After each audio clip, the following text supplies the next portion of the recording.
Pemerintah Kota Surabaya sudah menyiapkan pembukaan kembali sekolah tatap muka di masa pandemi sejak jauh-jauh hari. Pemkot bahkan beberapa kali menggelar simulasi belajar tatap muka. Sekolah-sekolah pun sudah menyiapkan berbagai aturan sesuai protokol kesehatan. Namun, karena jumlah kasus COVID-19 yang masih tinggi di Surabaya, sekolah pun urung dibuka.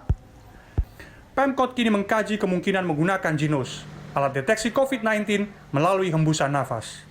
Pemkot juga meminta pendapat para pakar terkait efektivitas Jinos jika diaplikasikan untuk anak-anak.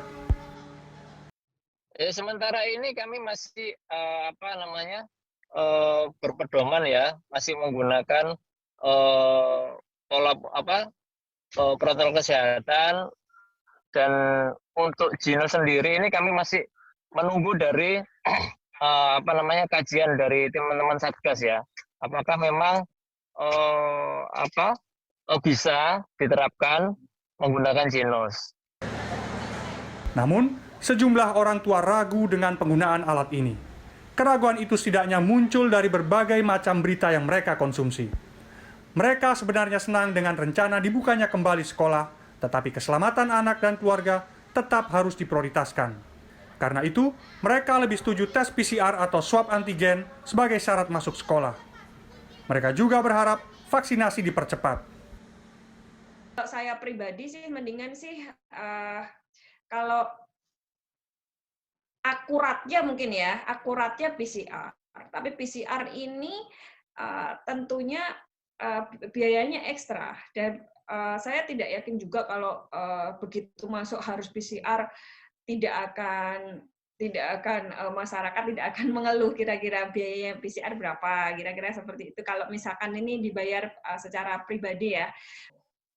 Sebagai orang usia TK dan 2 di usia SD, sebenarnya saya lebih yakin kalau memang nantinya akan masuk sekolah itu melewati tes swab. Kalau Jinos itu gimana ya, kurang yakin gitu dengan hasilnya.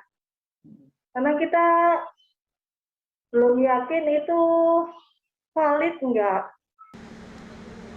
Peneliti biomolekuler independen Ahmad Utomo mengungkapkan, sampai saat ini, sekalipun sudah digunakan untuk calon penumpang di stasiun kereta api, Jinos belum bisa membuktikan efektivitasnya mendeteksi virus COVID-19.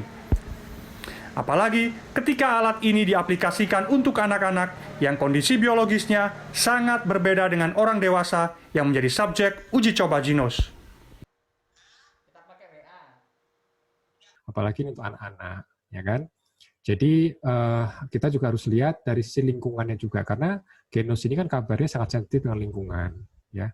Sirkulasi udara di ruangan itu seperti apa. Jadi banyak sekali kerumitan-kerumitannya gitu. Malah kalau saya pikir daripada Jinos, kenapa sih nggak menggunakan yang lebih establis seperti tes antigen buatan Indonesia? Itu juga punya kok tes antigen buatannya Unpad itu. Itu malah kalau secara biologi kita lebih banyak tahu. Ahmad mengatakan, desain penelitian Jinos dilakukan untuk orang dewasa. Kalau akan diaplikasikan untuk anak-anak, Jinos harus menjalani uji klinis dari awal dengan subjek anak-anak.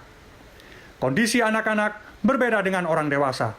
Anak-anak relatif tidak bergejala dan risiko kematiannya sangat kecil ketika tertular COVID-19.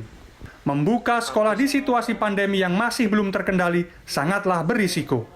Apalagi menggunakan alat yang belum terbukti secara ilmiah untuk proses screening.